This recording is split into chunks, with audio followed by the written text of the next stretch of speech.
I never thought my life would come to this. Never in a million years. But there I was, standing in my own home, in the doorway of my own bedroom, watching my entire world shatter before my eyes. My husband. My sister. Together. You know that feeling when your stomach just drops? When your chest tightens so hard, you can't breathe. Like the air has been sucked right out of your lungs? That was me. Frozen. Numb. Unable to move. Unable to speak. Just standing there, watching the two people I trusted more than anything, wrapped up in each other like I never even existed. You think you know someone. You think you know your family. You go through life believing that love, marriage, and blood ties mean something, that there are unspoken rules, boundaries that can never, ever be crossed.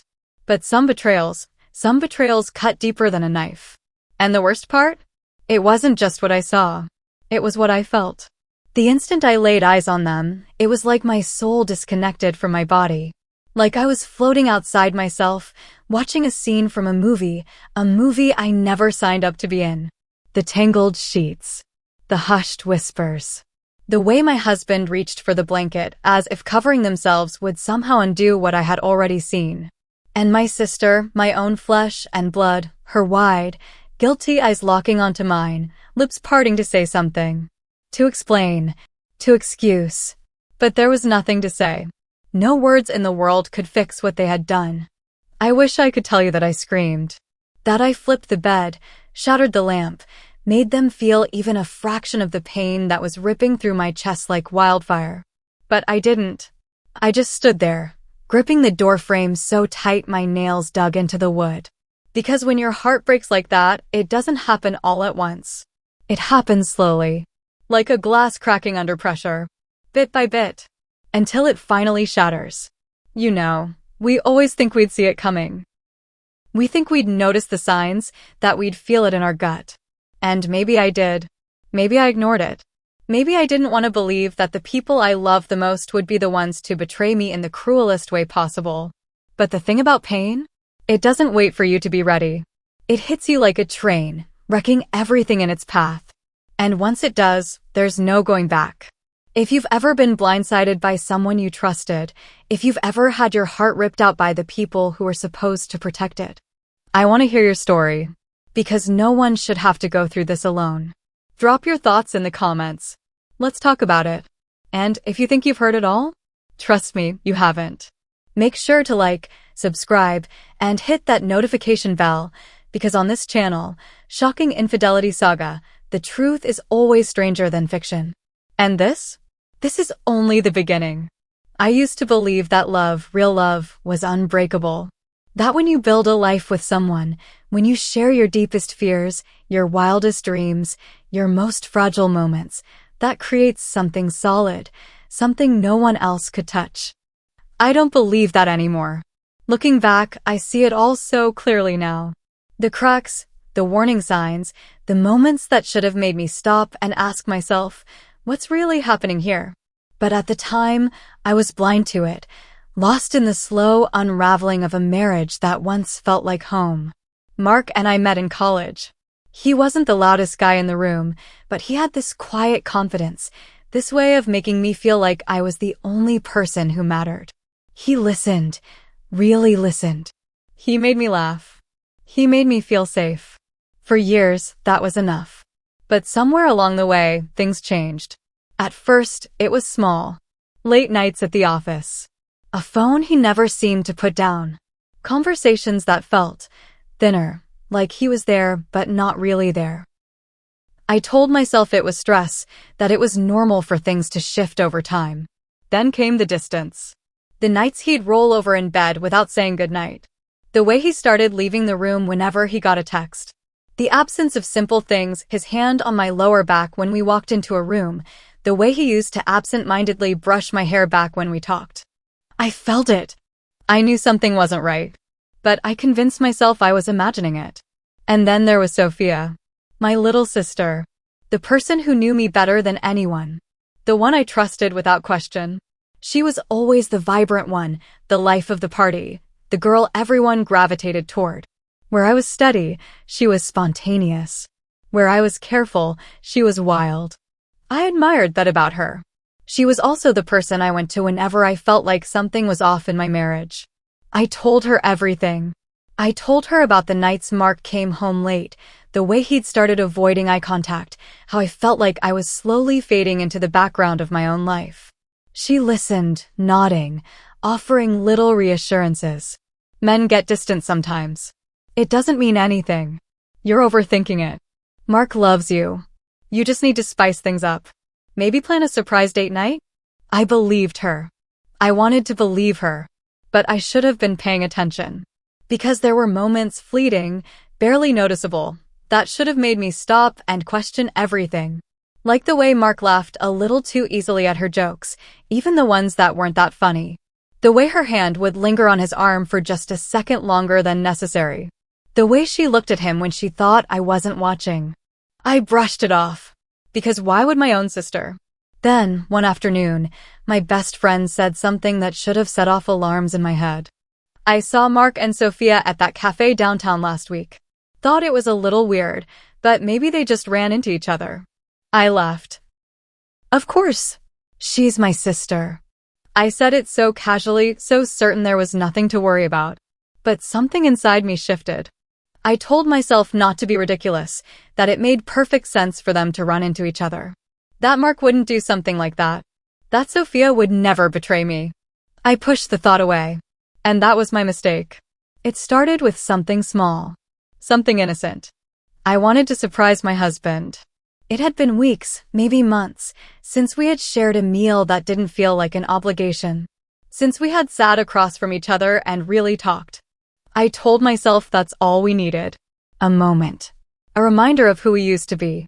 So, I packed his favorite lunch, something homemade, something thoughtful. I left the house feeling hopeful. Maybe things weren't as bad as I had convinced myself they were. Maybe I had been overthinking. Maybe this was the thing that would bring us back. When I got to his office, I felt a strange energy. Mark's assistant, a woman who had always been friendly, always greeted me with a smile, looked startled when she saw me. Oh, Lisa, I didn't know you were coming by. I smiled, held up the bag. Just a little surprise for Mark. Something in her expression shifted. A flicker of hesitation. She glanced toward his office door, then back at me. He's actually not here. Not here. I glanced at the clock on the wall. It was barely past noon.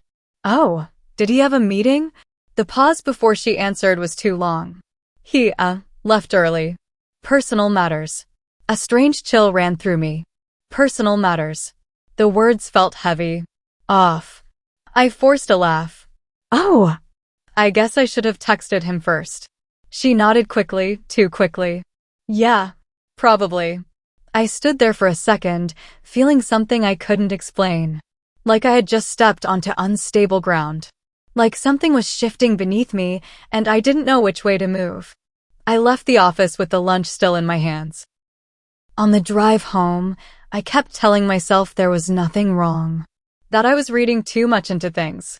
That maybe he had a doctor's appointment or just needed a break. But something wouldn't let it go. That night, Mark came home at his usual time. No explanation. No mention of leaving work early. When I asked about his day, he gave me the same vague answers he always did. And I let it go. Until I heard the voicemail. I was walking past his office when his phone, left sitting on his desk, buzzed. A voice. His voice. Last night was amazing. I can't stop thinking about you. I froze. I felt the air leave my lungs, my stomach tightening so hard I thought I might be sick. I told myself I had misheard. That it was nothing. That there was an explanation. I played it again. Last night was amazing. I can't stop thinking about you. My husband. My husband had left this message. His voice, the voice I had loved for so many years, speaking in a way he hadn't spoken to me in a long, long time. I couldn't breathe. I grabbed his phone, my fingers shaking, and looked at the call log. No name, just a number. For a second, I thought about calling it. But I couldn't. Instead, I stared at that screen, at the message, at the proof that something was very, very wrong. And then, my mind did the thing that we all do when we don't want to face the truth. I started making excuses. Maybe it was a mistake. Maybe he had been talking to a coworker about something else. Maybe I was losing my mind. Maybe it wasn't even meant for another woman. Maybe it wasn't meant for another woman. The thought came out of nowhere. My heart stopped. Because suddenly, I wasn't thinking about another woman. I was thinking about Sophia. Maybe I misunderstood. Maybe I misheard. Maybe I was the problem. I stood there, staring at his phone, my fingers hovering over the screen, my heart pounding so hard it hurt. The message played over and over in my head. Last night was amazing. I can't stop thinking about you. I tried to force logic into the moment. I told myself there had to be another explanation. A misunderstanding. A mistake. But a mistake doesn't sound like that. A mistake doesn't come with that tone. That intimacy. I set the phone down carefully, like if I moved too fast, everything would shatter. And then the thoughts came. The kind of thoughts that sneak into your mind when you least expect them, the ones that whisper things you don't want to hear. Maybe I've been distant. Maybe this is my fault. Mark hadn't touched me in weeks. Maybe months. Conversations had felt forced, like we were both just going through the motions. I had told myself it was work stress, that it was just a phase, that every marriage goes through ups and downs. But what if it wasn't? What if I had let us fall apart? What if I had stopped being enough? I walked to the mirror and studied my face. The tired eyes, the faint lines at the corners. I used to feel beautiful, desired. But when was the last time Mark looked at me like he used to? When was the last time he reached for me without hesitation? I thought back to all the nights he turned away from me in bed. The times he left the room to take a call. The way his laughter seemed louder, more genuine, when he was talking to someone else. And then, Sophia. The thought crashed into me so hard, I had to sit down. No, not her. But as soon as I let the idea take shape, the memories started flooding back. Sophia had always been affectionate, always had a way of drawing people in. But lately, it had been different. The little things I had ignored suddenly felt glaring. The way her hand would linger on his arm when she laughed. The inside jokes I wasn't part of. The way Mark's eyes softened when he looked at her. The comment from my best friend, I saw Mark and Sophia at the cafe last week. Thought it was a little weird. I had laughed it off. Because why would I ever question my own sister? But now, every moment, every glance, every interaction felt like a puzzle piece snapping into place. I shook my head. No. I was losing it. Sophia would never. She was my sister. She had been there for me through everything, through breakups, through our parents' divorce, through every heartbreak I had ever known. She was my person. She would never. Would she? I wanted to push the thought away, to bury it deep, but it clung to me. I thought about the time I caught them talking in hushed voices in the kitchen, how they stopped the moment I walked in. The way Sophia had given me a nervous smile, quickly changing the subject. I thought about the way Mark had started complimenting her more than me. How he seemed lighter around her, more engaged, more present. I felt sick. I tried to convince myself that I was making something out of nothing, that I was being paranoid. But deep down, I already knew. I just wasn't ready to face it. I couldn't let it go. The thought of them, the possibility that everything I feared was real, it consumed me. I tried to ignore it, to push it down, to remind myself that I was overthinking, but doubt is like a splinter. Once it's there, you can't stop feeling it. That night, Mark got home late. He smelled like fresh soap, like he had showered before coming back. He kissed my cheek out of habit, but it was empty, an afterthought. He barely looked at me as he mumbled about being exhausted. I watched him disappear into the bathroom, shutting the door behind him. His phone was on the nightstand. I stared at it, my heart hammering in my chest. I knew this was crossing a line. But hadn't he already crossed it first? I reached for it, my fingers unsteady. The screen lit up as I pressed my thumb against it, but my heart sank. The messages were gone. Everything had been wiped clean. No recent texts. No call logs beyond a few work contacts. No voicemail. It was like he had scrubbed away every trace of his conversations. But something else caught my eye. A new app. One I had never seen before. A messaging app. hidden between the others, like it was meant to blend in. My hands felt ice cold as I opened it. A login screen. Password protected. My stomach twisted. He was hiding something. Really hiding something. I locked his phone and set it back down just as the bathroom door opened. Mark stepped out, towel around his waist, rubbing his hair dry. He glanced at me, his expression unreadable. I forced a smile. Long day? He nodded, yawning.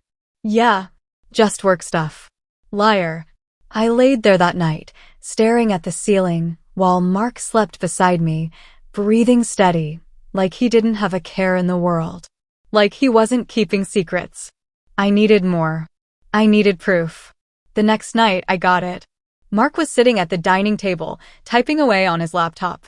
I watched him from the kitchen, my pulse steady, my mind racing. He closed it before bed, leaving it on the desk in our room.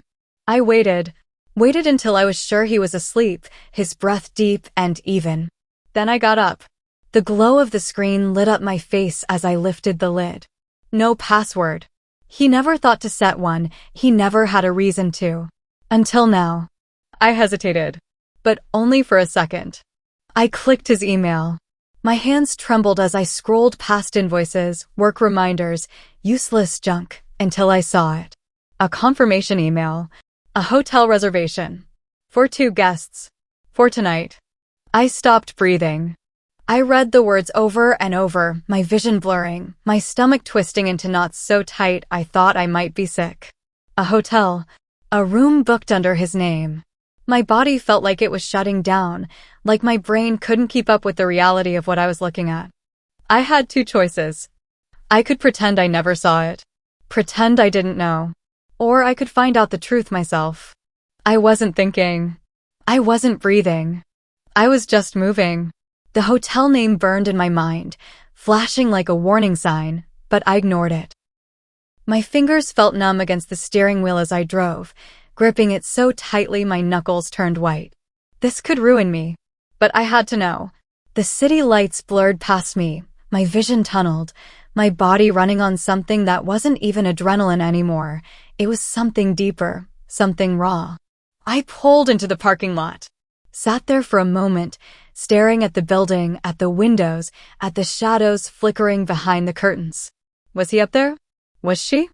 I didn't want to move, but my body betrayed me. My hands pushed the door open. My feet carried me forward.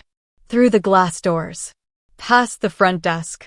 The elevator door slid open, and I stepped inside, feeling the weight of the air pressing down on me. The number in the email. The room. I pressed the button. The doors closed. My heartbeat was so loud I could hear it in my ears. I counted the seconds. 1, 2, 3. A chime. The doors slid open. The hallway stretched before me, too quiet, too empty. The soft hum of the hotel lights buzzed overhead. I walked. Slowly. Every step felt heavier. Then I saw it. The door. I stopped in front of it, my breath shallow, my fingers trembling. I didn't knock. I didn't hesitate. I wrapped my hand around the handle and pushed. The door wasn't locked. And then, time stopped. I saw them. Mark. Sophia. My sister. My husband. Together. The sheets tangled around them, their bodies close, skin against skin. It didn't feel real. My vision blurred, my ears rang, my entire body felt like it was shutting down, rejecting what I was seeing. Sophia gasped, scrambling to cover herself. Mark jolted up, eyes wide, face draining of color. Lisa, something inside me snapped. A sound ripped from my throat, something between a scream and a sob, something I didn't even recognize as my own. Everything came crashing in at once. The late nights. The whispered conversations. The distance. The lies. It had all led to this moment. My body moved before I could stop it. I grabbed the closest thing, a lamp from the nightstand, and threw it. It shattered against the wall. Mark jumped out of the bed, reaching for me. Lisa, wait, don't you dare. My voice was shaking, but I didn't care. My whole body was shaking. Sophia pulled the sheet up to her chest, eyes wide, face full of something that almost looked like guilt. Almost. I turned to her. "My own sister," I whispered. The words tasted like acid. "How long?" She didn't answer. She just stared at me, lips parted, like she was trying to find the right words. Like there were right words. I turned to Mark. "How long?" He swallowed hard. "Lisa, please, how long?" A long silence. Then, barely a whisper, 6 months. Something inside me shattered. 6 months. While I was at home, wondering what went wrong. While I was blaming myself. While I was holding on to a marriage that was already gone. Tears burned down my face, but I wasn't crying. I was breaking. I looked at both of them, standing there, pathetic, scrambling for excuses, for a way to undo what they had done. But there was no undoing this. I took a slow step back, then another. I turned, and I walked away. I didn't run. I didn't look back, because there was nothing left to see.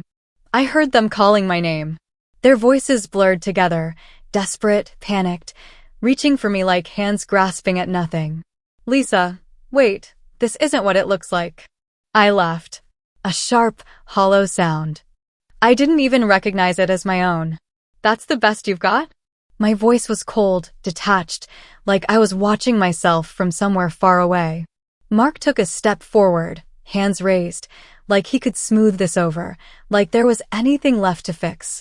His face was a mess of guilt and fear, his mouth opening and closing, searching for words he'd never find. Sophia, my sister, just sat there, tangled in sheets that weren't hers, eyes wide, lips parted, too stunned to even pretend. I felt weightless, like I was floating, like none of this was real. I turned on my heel and walked out. Not running, not screaming, just walking, through the hotel hallway, past the front desk, through the doors and into the night air. It was cool against my burning skin, but I barely felt it.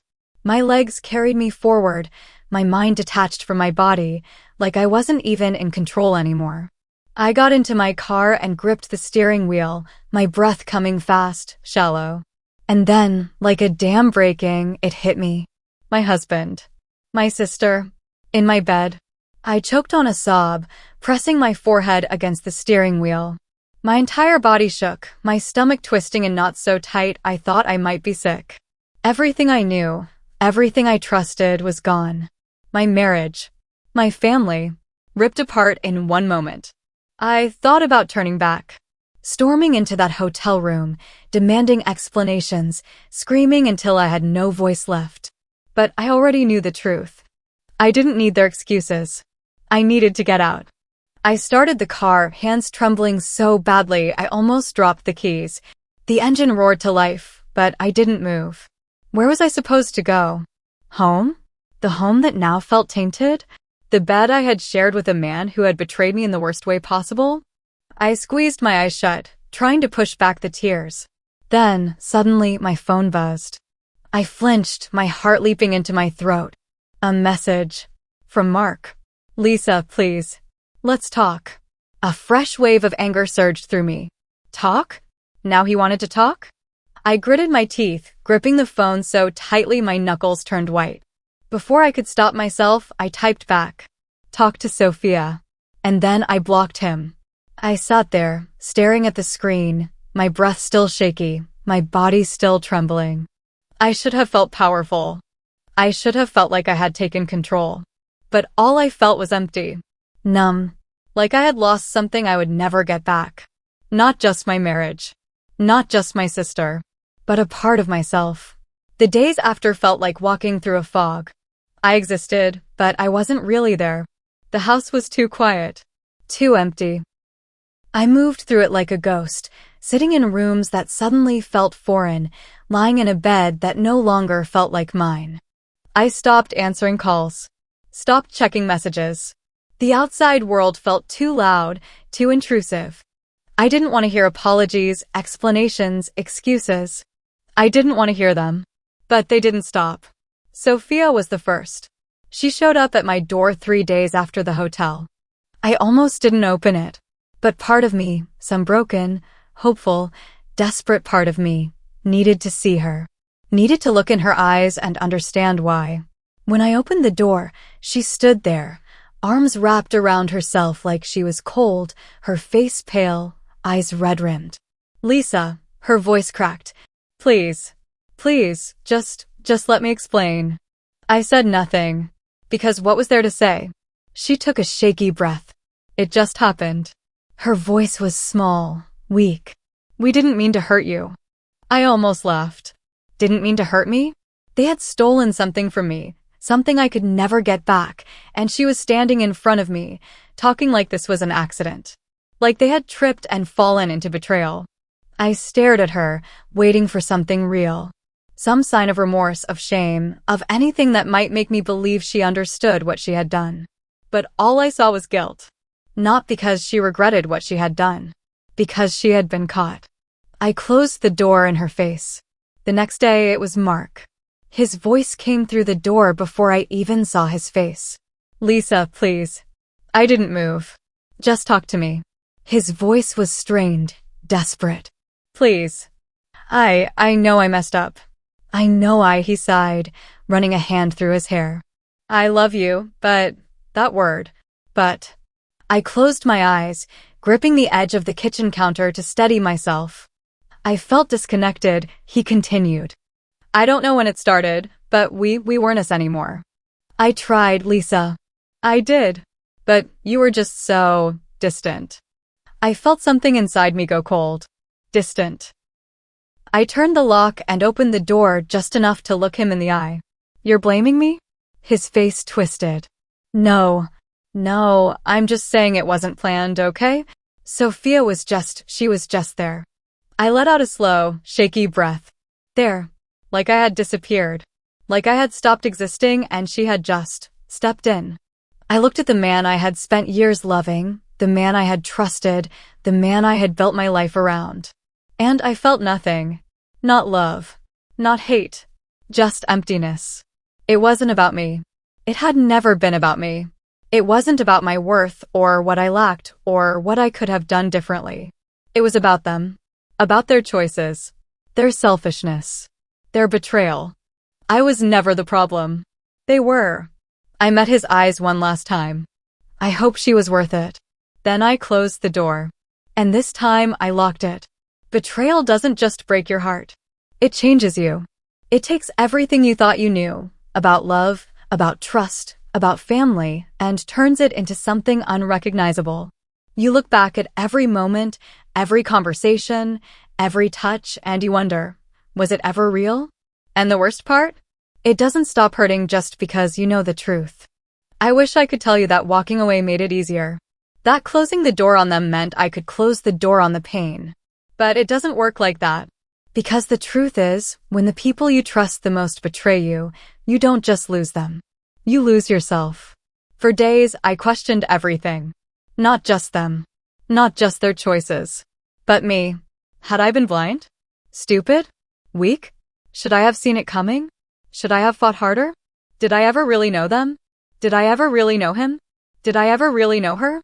There's no roadmap for healing after something like this. No guidebook that tells you how to wake up in the morning and not feel like your world is still crumbling. People tell you to move on. To be strong. To let go. But how do you let go of something that was woven into every part of your life? How do you erase the memories, the love, the trust? The answer is you don't. You don't erase it. You don't forget. You don't pretend it never happened. You survive it. Day by day. Piece by piece. Until one morning, you wake up and the first thing you feel isn't pain. That's the part I'm still waiting for. But I know it will come. And if you've ever been betrayed, if you've ever had your heart broken by the people you trusted most, I want you to know something. You are not alone. You are not weak for hurting. You are not stupid for believing in them. And you are not to blame for the choices they made. So tell me, have you ever been betrayed by someone you trusted more than anyone else? What did you do? What would you do if you were me? Drop your thoughts in the comments. Let's talk about it. Because here at Shocking Infidelity Saga, we tell the stories no one else dares to. And this is just the beginning. So make sure you like, subscribe, and hit that notification bell. Because the The truth is always stranger than fiction.